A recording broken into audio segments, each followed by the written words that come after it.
wala tahinu wala tahzanu wa antumul a'la in kuntum mu'minin. Tak ada kena-mengena kepada zakat, ya. Janganlah kamu bersikap lemah dan janganlah kamu bersedih hati padahal kamu orang-orang mukmin. Jangan sedih walaupun IT kita kantoi, ya. InsyaAllah kita repeat nanti. Baik, saya silakan Wan untuk menyampaikan sumbangan pertama. Bismillahirrahmanirrahim. Bapak ja'akum rasulun min anfusikum azizun 'alaihi ma 'anittum harisun 'alaikum bil mu'minina ra'ufur rahim. Wa in tawallaw faqul hasbunallahu la ilaha illa huwa 'alaihi tawakkaltu wa huwa rabbul 'arsyil 'azim.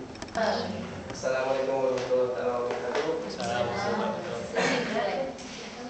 Terus yang ini akan mempresentasikan peranan dan disebutkan dalam perkara keuangan Islam. Salah satu bayar tu memang itu. Salah satu. Okey. Pengenalan. Zakat adalah salah satu daripada rukun Islam yang 5, iaitu selepas daripada puasa dan sebelum haji. Okey. Tanggungjawab membayar zakat adalah sebahagian daripada ibadah dalam menyempurnakan kehidupan setiap muslim. Allah SWT telah berfirman dalam Al-Quran menerusi surah At-Taubah ayat 71 bahawa menunaikan zakat merupakan sebahagian daripada ciri orang yang beriman. Ayat ini bermaksud dan orang-orang yang beriman, lelaki dan perempuan, setengahnya menjadi penolong bagi setengahnya yang lain. Mereka menyuruh berbuat kebaikan dan melarang daripada berbuat kejahatan. Dan mereka mendirikan sembahyang dan memberi zakat serta taat kepada Allah SWT dan Rasulnya. Maka itu akan diberi rahmat oleh Allah. Sesungguhnya Allah Maha Berkuasa lagi Maha Bijaksana. Okey, menguatkan lagi kewajiban zakat sebagai rukun Islam yang diperlukan. Nabi Muhammad SAW juga pernah bersabda bahawanya Islam dibangun di atas 5 dasar. Bersaksi bahawa tidak ada sembahan yang berhak disembah kecuali Allah Subhanahu wa taala dan Muhammad sallallahu alaihi wasallam. Hamba dan utusannya, menegakkan solat, menunaikan zakat, menunaikan haji ke Baitullah dan berpuasa di bulan Ramadan. Arahan melaksanakan tanggungjawab zakat sangat besar. Mereka yang gagal melaksanakannya akan dapat balasan azab yang pedih di dunia dan akhirat. Surah Al-Fusilat ayat 6 hingga 7 menyampaikan tentang ancaman Allah terhadap orang-orang musyrik. Katakanlah wahai Muhammad, sesungguhnya aku hanyalah seorang manusia seperti kamu. Wahyukan kepada kita bahawa Tuhan kamu hanyalah Tuhan yang satu. Maka hendaklah kamu tetap teguh di atas jalan yang betul lurus yang membawa kepada mencapai keridaan-Nya, serta mohonlah kepadanya mengampuni dosa-dosa kamu yang telah lalu. Dan ingatlah kecelakaan besar bagi orang-orang yang mempersekutukannya dengan sesuatu yang lain, iaitu orang-orang yang tidak memberi zakat untuk membersihkan jiwa dan harta bendanya, dan mereka perlu beringkar akan adanya hari akhirat. Zakat ditetapkan oleh Allah dengan maklumat utama sebagai satu jaminan keselamatan sosial bagi yang miskin dan memerlukan. Zakat yang akan hikmah dan keberkatan menjadi sendi pembangunan rohani dan jasmani umat.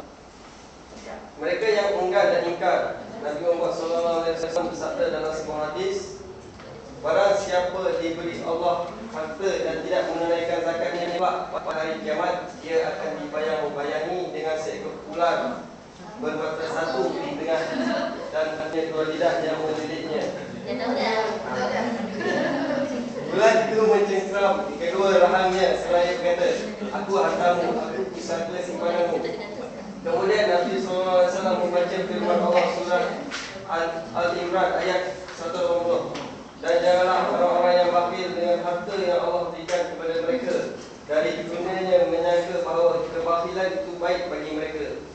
Sebenarnya kebakhilan itu buruk bagi mereka. Harta yang mereka bakhilkan itu akan dikalungkan kelak di lehernya di hari kiamat. Dan kepunyaan Allah lah segala warisan yang ada di langit dan bumi. Hadis riwayat Bukhari. Hikmah disyariatkan. Zakat dari segi bahasa berarti bersih, suci, berkat dan berkembang. Dari segi syarak mengeluarkan sebahagian harta tertentu diberikan kepada asnaf yang berhak menerimanya setelah memenuhi syarat-syarat yang ditetapkan. Hikmah dan tujuan Allah SWT mensyariatkan zakat ialah mengagihkan sebahagian kecil kekayaan daripada golongan yang berada kepada golongan yang kurang berada. Yang pertama, kedua, membersihkan diri pembayar zakat.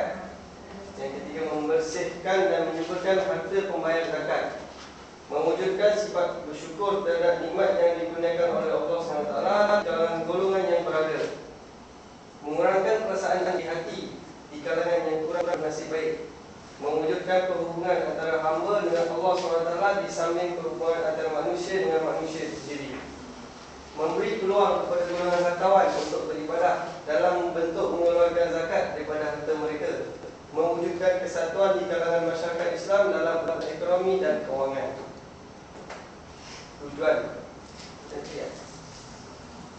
Tujuan zakat. Zakat menduduki tempat terpenting dalam dasar dan operasi fiskal. Operasi fiskal ni maksudnya ekonomi dalam negara. Okay. Zakat dapat meningkatkan permintaan agregat dalam negara. Zakat dapat mengelakkan pengumpulan hal-hal ekonomi melalui kegiatan pelaburan yang dijalankan. Islam menekankan penubuhan sebuah masyarakat yang adil, berperikemanusiaan dan bersatu padu. Elemen-elemen perlu dalam peraturan masyarakat yang kuat dan berperikemanusiaan ialah dengan melindungi manusia dari kelaparan, menjamin keselamatan sosial dan menjaga maruah dan keharmonian insan. Meningkatnya produktiviti masyarakat, zakat menghilangkan rasa iri hati sesama ahli masyarakat. Agihan zakat. Zakat diagihkan untuk membantu golongan miskin dan memerlukan bagi memenuhi keperluan asas mereka. Zakat diagihkan kepada golongan tertentu saja, seperti yang dalam surah yang tadi, seperti yang dikenal dalam surah Al-Tawbah dan Al-Tawbah. Sesungguhnya sedekah-sedekah zakat itu hanyalah untuk orang-orang fakir dan orang-orang miskin dan amil-amil yang mengurusnya dan orang-orang mu'alaf yang dijinakkan hatinya, dan untuk hamba-hamba yang hendak memerdekakan dirinya, dan orang-orang yang hutang, dan untuk belanjakan pada jalan Allah, dan orang-orang musafir yang keputusan dalam perjalanan. Ketetapan hukuman yang demikian itu ialah sebagai ketetapan yang datangnya dari Allah.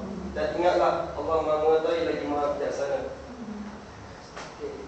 Ini golongan asnaf yang daripada ayat Al-Quran tadi, iaitu yang pertama asnaf fakir, asnaf miskin, amil, mu'alaf,